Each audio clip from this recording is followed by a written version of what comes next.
하나님의 말씀 함께 보시겠습니다. 요한계시록 12장 1절부터 17절까지 말씀입니다.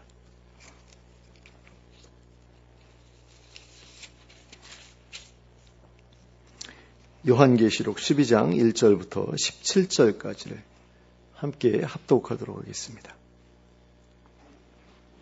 함께 읽겠습니다. 시작. 하늘에 큰 이적이 보이니 해를 옷 입은 한 여자가 있는데 그 발 아래에는 달이 있고 그 머리에는 12별의 관을 썼더라. 이 여자가 아이를 베어 해산하게 되매 아파서 애를 쓰며 부르짖더라. 하늘에 또 다른 이적이 보이니 보라, 한 큰 붉은 용이 있어 머리가 7이요 뿔이 10이라. 그 여러 머리에 7 왕관이 있는데 그 꼬리가 하늘의 별 3분의 1을 끌어다가 땅에 던지더라. 용이 해산하려는 여자 앞에서 그가 해산하면 그 아이를 삼키고자 하더니 여자가 아들을 낳으니 이는 장차 철장으로 만국을 다스릴 남자라. 그 아이를 하나님 앞과 그 보좌 앞으로 올려가더라. 그 여자가 광야로 도망하며 거기서 1260일 동안 그를 양육하기 위하여 하나님께서 예비하신 곳이 있더라.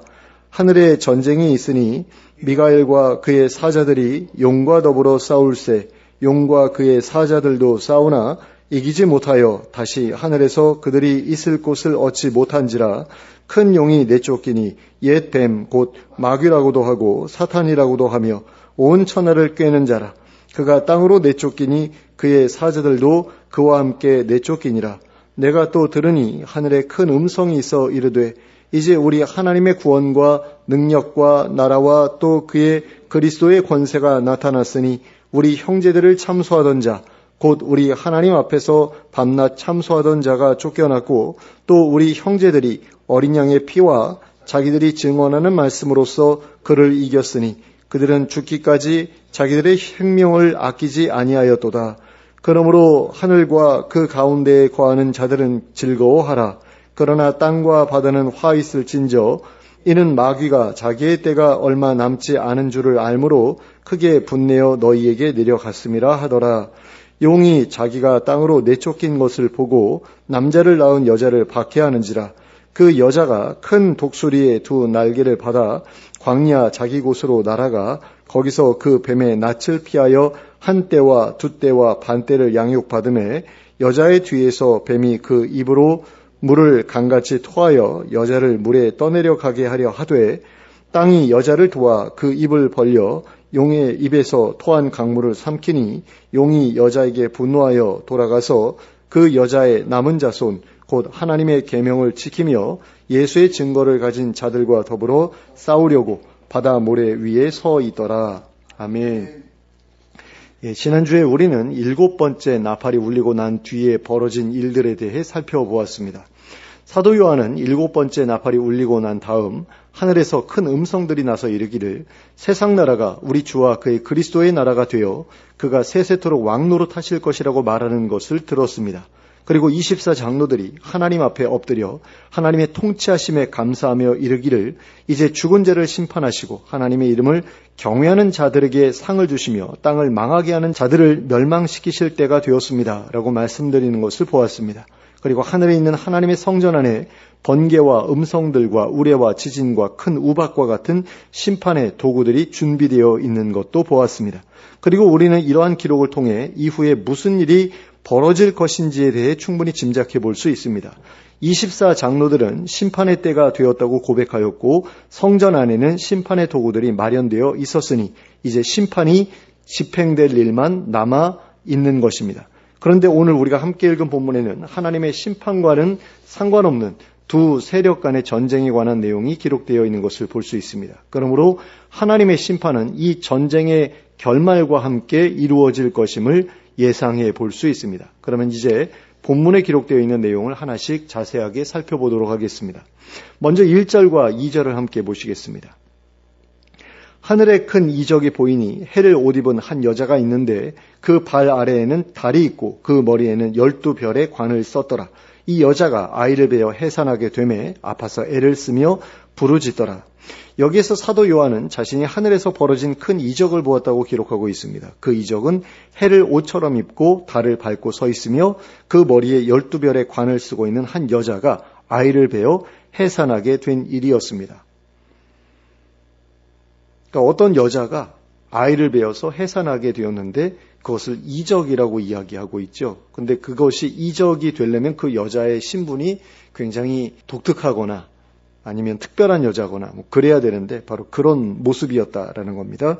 그러면 이 여인의 정체는 무엇이었을까요? 학자들은 이 여인의 정체를 교회라고 이야기합니다. 그리고 그 머리에 쓴 관에 달린 12별은 12사도를 상징한다고 이야기합니다. 그리고 그 여인을 둘러싸고 있는 해와 달은 교회의 영광스러움을 상징한다고 이야기합니다. 그러니까 교회라는 존재 자체가 하나님의 이적 가운데 하나인 거죠. 그리고 이 여인이 해산하려는 아이는 그리스도를 상징한다고 이야기합니다. 그 이유는 5절에서 이 아이를 다음과 같이 묘사하고 있기 때문입니다. 여자가 아들을 낳으니 이는 장차 철장으로 만국을 다스릴 남자라. 그 아이를 하나님 앞과 그 보좌 앞으로 올려가더라. 자, 여기에서는 이 아들이 장차 철장으로 만국을 다스릴 남자라고 소개하고 있습니다. 그런데 계시록 2장 26절과 27절에서는 다음과 같이 말씀하고 있습니다. 이기는 자와 끝까지 내 일을 지키는 그에게 만국을 다스리는 권세를 주리니 그가 철장을 가지고 그것을 다스려 질그릇 깨뜨리는 것과 같이 하리라. 나도 내 아버지께 받은 것이 그러하니라. 자, 부활하신 예수님께서는 이기는 자와 끝까지 당신의 일을 지키는 자에게 철장으로 만국을 다스릴 권세를 주시겠다고 하셨습니다. 그리고는 예수님 자신도 하나님께 동일한 권세, 즉 철장으로 만국을 다스릴 권세를 받으셨다고 말씀하셨습니다. 시편 2편을 보아도 그 내용이 똑같이 나오지요. 그러므로 이 여자가 해산할 아이는 예수 그리스도를 의미하는 것이 분명합니다. 그리고 지금까지 말씀드린 해석들에 대해서는 학자들 간에 별다른 이견이 없습니다. 그러므로 우리도 이렇게 이해하면 문제될 것이 없을 것입니다. 그런데 사도 요한은 이 이적을 본 이후에 곧바로 이어지는 또 다른 이적도 보았습니다. 3절과 4절 말씀입니다. 하늘에 또 다른 이적이 보이니 보라 한 큰 붉은 용이 있어 머리가 7이요 뿔이 10이라. 그 여러 머리에 7 왕관이 있는데 그 꼬리가 하늘의 별 3분의 1을 끌어다가 땅에 던지더라. 용이 해산하려는 여자 앞에서 그가 해산하면 그 아이를 삼키고자 하더니, 자, 이때의 사도 요한은 한 큰 붉은 용을 보았는데 그 용은 머리가 7이었고 뿔이 10이었으며 각 머리마다 왕관을 쓰고 있었습니다. 그리고 그 용은 자신의 꼬리로 하늘의 별 3분의 1을 끌어다가 땅에 던졌습니다. 또한 해산하려는 여자 앞에서 자리를 잡고는 그 여자가 해산하면 그 아이를 삼키려고 하였습니다. 그러면 이 큰 붉은 용의 정체는 무엇일까요? 9절에서는 다음과 같이 말씀하고 있습니다. 큰 용이 내쫓기니 옛 뱀, 곧 마귀라고도 하고 사탄이라고도 하며 온 천하를 꿰는 자라. 그가 땅으로 내쫓기니 그의 사자들도 그와 함께 내쫓기니라. 자, 이 큰 용의 정체는 바로 사탄인 거죠. 그러면 그 용에게 있었던 7머리와 10뿔은 무엇을 의미합니까? 그것은 그리스도를 대적하는 7나라와 10명의 왕을 의미합니다. 그리고 각 머리마다 면류관을 썼다고 하는 것은 그 나라들이 다른 나라들 위에 군림하던 제국들이었다라는 것을 의미합니다. 그리고 그 큰 붉은 용이 자신의 꼬리로 하늘의 별 3분의 1을 끌어다가 땅에 던졌다는 것은 사탄의 타락과 반역의 때에 천사들의 3분의 1이 그에게 동조했던 일을 말하는 것이라고 할 수 있습니다. 그러니까 사탄이 하나님께 반역을 일으킬 때 천사들 가운데 3분의 1을 이끌고서 반역을 일으켰다라고 그 유대인들의 전승 가운데 내려오고 있거든요. 그것을 여기서 언급한 것이라고 볼 수 있고요. 더 넓은 의미에서는 유다의 지도자들이 타락하여 유다를 망쳐놓았던 일들을 말하는 것이라고 할 수 있을 겁니다. 그러니까 하나님의 백성으로서 거룩하게 살아야 되는데 유다의 지도자들이 유다의 백성들을 그렇게 타락시켜 놓았던 그 일을 언급하는 것으로도 볼 수 있다는 겁니다. 그리고 이 큰 붉은 용이 해산하려는 여자 앞에서 그 태어날 아기를 삼키려고 기다리고 있었다는 것은 예수 그리스도께서 태어나셨을 때 헤롯 대왕이 그분을 살해하고자 했던 일을 가리키는 것이라고 할 수 있습니다. 그리고 이것은 또한 하나님께 택함받은 사람들이 회개하고 거듭나서 하나님의 백성으로 새로운 출발을 시작하고자 할 때 찾아오는 사탄의 공격을 의미하는 것이라고 할 수 있습니다. 그러니까 교회에서 이렇게 새롭게 신앙생활을 시작한 사람들이 좀 하나님의 백성답게 살아보려고 할 때 사탄 마귀가 계속 공격이 들어오잖아요. 이런 것을 의미하는 것으로도 이해할 수 있다는 겁니다. 그런데 이러한 크고 붉은 용의 시도는 아무런 소득도 얻지 못했습니다. 5절과 6절 말씀입니다. 여자가 아들을 낳으니 이는 장차 철장으로 만국을 다스릴 남자라. 그 아이를 하나님 앞과 그 보좌 앞으로 올려가더라. 그 여자가 광야로 도망하며 거기서 1260일 동안 그를 양육하기 위하여 하나님께서 예비하신 곳이 있더라. 자, 여자가 낳은 이 아들은 다행스럽게도 용에게 삼켜지지 않았고 무사히 하나님 앞과 그 보좌 앞으로 올려갔습니다. 그리고 이 일은 예수 그리스도의 승천을 의미하는 것이라고 할 수 있습니다. 그런데 여기에는 예수 그리스도의 고난과 죽음에 대한 이야기가 생략되어 있는 것을 볼 수 있습니다. 그리고 이것은 하나님께서 그리스도를 안전하게 보호하셨다는 사실을 강조하기 위해 의도적으로 생략한 것이라고 볼 수 있을 것입니다. 그리고 그 여인은 광야로 도망하여 거기서 1260일, 즉 3년 반 동안 그를 양육하기 위해, 즉 자신의 아들을 양육하기 위해 하나님의 예비하신 곳에 머물러 있었습니다. 그런데 6절 말씀을 좀 더 정확하게 번역하면 그 여자는 거기에, 그러니까 광야에 하나님으로부터 준비된 장소를 가지고 있다라고 번역할 수 있습니다. 그러니까 광야같이 황폐한 장소에도 하나님께서 당신의 백성들을 위해 예배해 두신 안전한 장소가 있다라는 의미인 겁니다. 그런데 이 광야는 하나님으로부터 양육을 받기 위한 장소이기도 합니다. 그러면 누가 하나님으로부터 양육을 받게 됩니까? 정확한 번역에 의하면 그곳에서 양육을 받게 되는 것은 여인의 아들이 아니라 여인입니다. 개정개혁으로 보면 여인의 아들이 양육을 받는 것처럼 되어 있잖아요. 근데 그게 아니다라는 거죠. 이 여인이 양육을 받는다라는 겁니다. 그리고 이것은 14절 말씀을 통해서도 분명하게 확인할 수 있습니다. 제가 읽어드릴게요. 그 여자가 큰 독수리의 두 날개를 받아 광야 자기 곳으로 날아가 거기서 그 뱀의 낯을 피하여 한 때와 두 때와 반 때를 양육받으매. 자, 여기에서 볼 수 있듯이 여인이 광야의 자기 곳으로 날아가 그곳에 숨어 양육을 받았다라고 기록하고 있는 것을 보게 됩니다. 그러니까 여인이 양육을 받았다라는 겁니다. 그리고 여기에 사용된 양육하다라는 동사는 3인칭 복수를 주어로 하는 동사입니다. 그러므로 그 여인을 양육하는 존재는 혼자가 아니라 여럿이라는 것을 알 수 있습니다. 그렇다면 그 양육의 주체는 삼위일체 하나님이신 것이 분명합니다. 그 다음으로는 7절부터 9절까지의 말씀입니다. 하늘에 전쟁이 있으니 미가엘과 그의 사제들이 용과 더불어 싸울세 용과 그의 사제들도 싸우나 이기지 못하여 다시 하늘에서 그들이 있을 곳을 얻지 못한지라. 큰 용이 내쫓기니 옛뱀 곧 마귀라고도 하고 사탄이라고도 하며 온 천하를 꿰는 자라. 그가 땅으로 내쫓기니 그의 사제들도 그와 함께 내쫓기니라. 자, 여기에서는 하늘에서 벌어진 전쟁에 대해 기록하고 있습니다.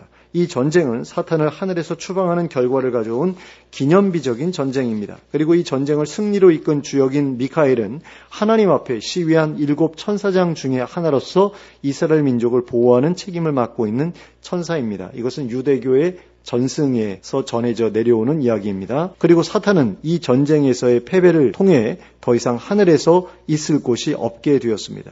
그러니까 하늘에서 완전히 추방되었다라는 그런 이야기인 거죠. 그러면 이 전쟁의 시점은 과연 언제일까요? 이후에 이어지는 내용을 살펴보면 이 전쟁이 벌어진 시점이 그리스도의 승천 이후라는 것을 알 수 있습니다.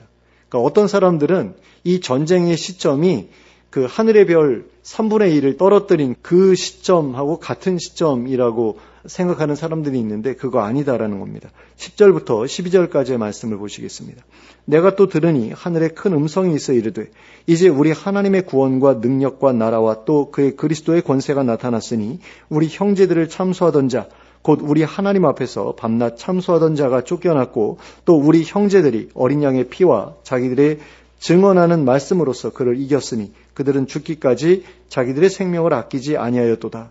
그러므로 하늘과 그 가운데에 거하는 자들은 즐거워하라. 그러나 땅과 바다는 화 있을진저 이는 마귀가 자기의 때가 얼마 남지 않은 줄을 알므로 크게 분내어 너희에게 내려갔음이라 하더라. 먼저 10절에 기록된 내용을 보시면 하늘에 큰 음성이 있어 하나님의 구원과 능력과 나라와 그리스도의 권세를 찬양하고 있는 것을 볼 수 있습니다. 또 우리 형제들, 즉 하나님의 백성들을 참소하던 자가 쫓겨났다고 선언하고 있는 것을 볼 수 있습니다. 그리고 11절에서는 우리 형제들, 즉 하나님의 백성들이 어린 양의 피와 자기들의 복음 증거를 통해 사탄을 이기었다고 선언하고 있는 것을 볼 수 있습니다.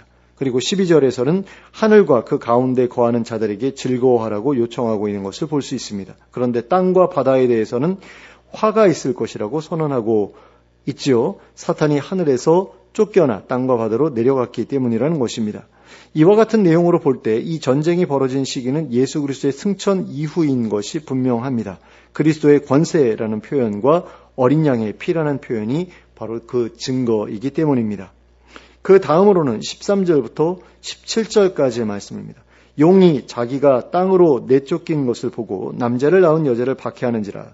그 여자가 큰 독수리의 두 날개를 받아 광야 자기 곳으로 날아가 거기서 그 뱀의 낯을 피하여 한 떼와 두 떼와 반 떼를 양육받으매 여자의 뒤에서 뱀이 그 입으로 물을 강같이 토하여 여자를 물에 떠내려가게 하려 하되 땅이 여자를 도와 그 입을 벌려 용의 입에서 토한 강물을 삼키니 용이 여자에게 분노하여 돌아가서 그 여자의 남은 자손 곧 하나님의 계명을 지키며 예수의 증거를 가진 자들과 더불어 싸우려고 바다 모래 위에 서 있더라. 자, 13절에서는 앞서 하늘에서 들린 그 말씀 그대로 용이 땅으로 내어 쫓긴 후에 남자를 낳은 여자를 핍박하기 시작하였음을 기록하고 있습니다.